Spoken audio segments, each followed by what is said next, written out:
Heboh, ular piton raksasa kembali ditemukan menelan manusia hidup-hidup. Kali ini korbannya seorang ibu bernama Farida, 50 tahun, petani di Dusun Tiga Paraja, Desa Kelempang, Kecamatan Rituriawa, Sidrap, Sulawesi Selatan, yang tewas ditelan ular piton. Kecurigaan warga terbukti setelah jasad korban ditemukan di dalam perut ular sepanjang 5 meter itu. Kasus Ibu Farida, seorang perempuan yang ditelan hidup-hidup oleh ular piton sepanjang 5 meter, gemparkan media asing. Tak hanya di Indonesia, sejumlah media asing juga gempar melaporkan insiden mengerikan tersebut. Perempuan bernama Farida itu dilaporkan hilang oleh suaminya sejak Kamis 6 Juni 2024.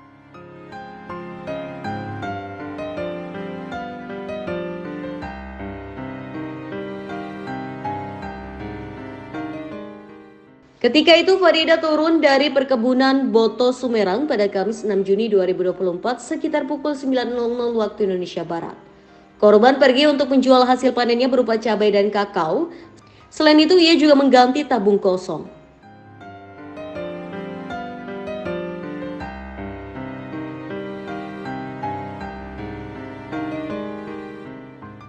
Kemudian suami korban mencari di area perkebunan tersebut dan menemukan barang-barang Farida. Suami korban kemudian meminta tolong warga desa mencari istrinya.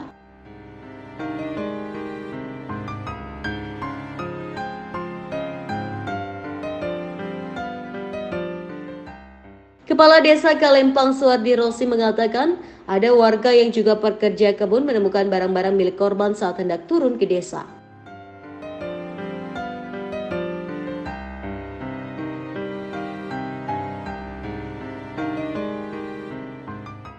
Setelah beberapa saat mencari, warga kemudian menemukan ular piton yang sulit bergerak dan bagian perutnya mengembang seperti telah menelan sesuatu. Warga kemudian menangkap dan membelah perut ular itu dan menemukan korban di dalamnya.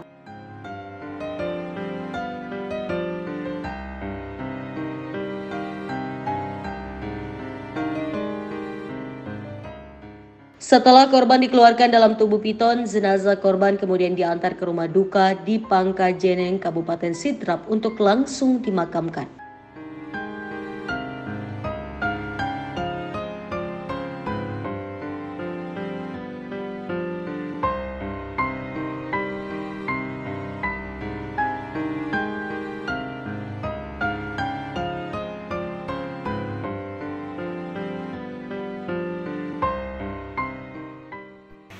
Ada barang bawaan yang ditinggal di situ ya, ditinggal di situ, tempatnya ditelan itu ya. Ada kakaonya, kemudian ada cabenya dan lain, ada yang bawaannya pokoknya ya. Nah, di sana karena dia lihat begitu, dia sudah curiga, oh ini dimakan ini ditelan ular ya. Mencari tidak jauh dari tempat kejadian, tempatnya ditinggal itu tadi barang bawaan, ditemukan itu ular. Ular, kepala ular katanya dalam keadaan sembunyi, artinya tertutup, cuma badannya yang kelihatan.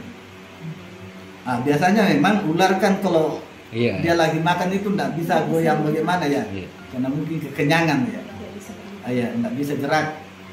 Sehingga dipastikan bahwa inilah yang menelan istrinya ya. Dibedah, dibelah, dilihat ternyata memang ada di dalamnya.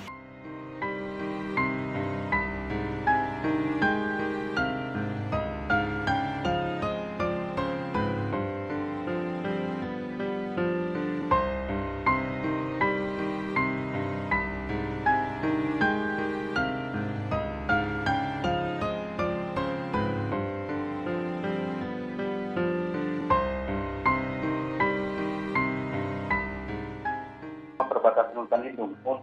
Untuk masalah ular, memang sering selama ini kami temukan ular piton yang ukurannya memang ukuran besar, begitu memang sering kita temukan. Oke, artinya pemukiman memang jaraknya berdekatan, berdampingan dengan hutan lindung itu ya Pak? Berarti sering ditemukan hewan-hewan liar juga Pak? Sering, karena memang di sana tempatnya hutan lindung Bu. Kalau Desa Kalempang itu memang dilingkari sama hutan lindung, perbatasan sama hutan lindung. Oke, kalau untuk kasus serupa Pak, ada hewan liar misalnya ular berukuran besar yang memangsa manusia ataupun juga hewan ternak milik warga di sana. Pernah terjadikah Pak di sana? Kalau untuk ular yang memangsa manusia, selama ini baru pertama kali ini Bu. Kalau masalah ular yang memangsa hewan mungkin sering pernah ada kejadian.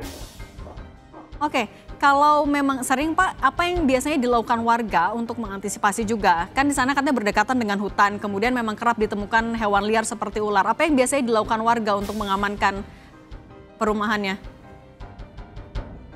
Biasanya kalau ditemukan ular yang mungkin cukup besar, itu biasanya ditangkap rame-rame itu. Makanya sering kami himbaukan juga kalau keluar mungkin bersistem supaya tidak, kalau ada kejadian-kejadian kayak gitu cepat ada pertolongan pertama begitu. Kalau soal pencarian korban Pak, korban petani wanita ini, berapa lama waktu yang dibutuhkan sampai akhirnya warga juga menemukan kalau korban ternyata dimangsa ular Pak? Sekitar 2 jam.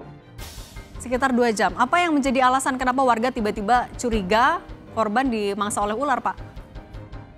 Karena di pas waktu pencarian di situ ditemukan barang korban yang mau dijual itu berkirakan situ. Akhirnya setelah ditelusuri ada jejak ular piton.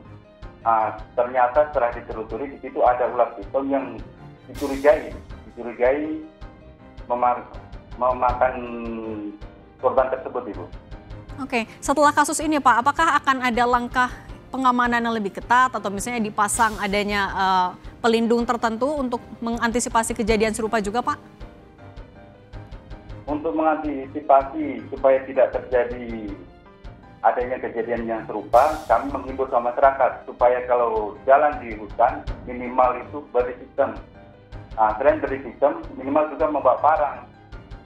Supaya selalu ditekankan untuk hati-hati. Terus kalau bisa, kalau malam jangan sampai berjalan-jalan di hutan tersebut, Ibu.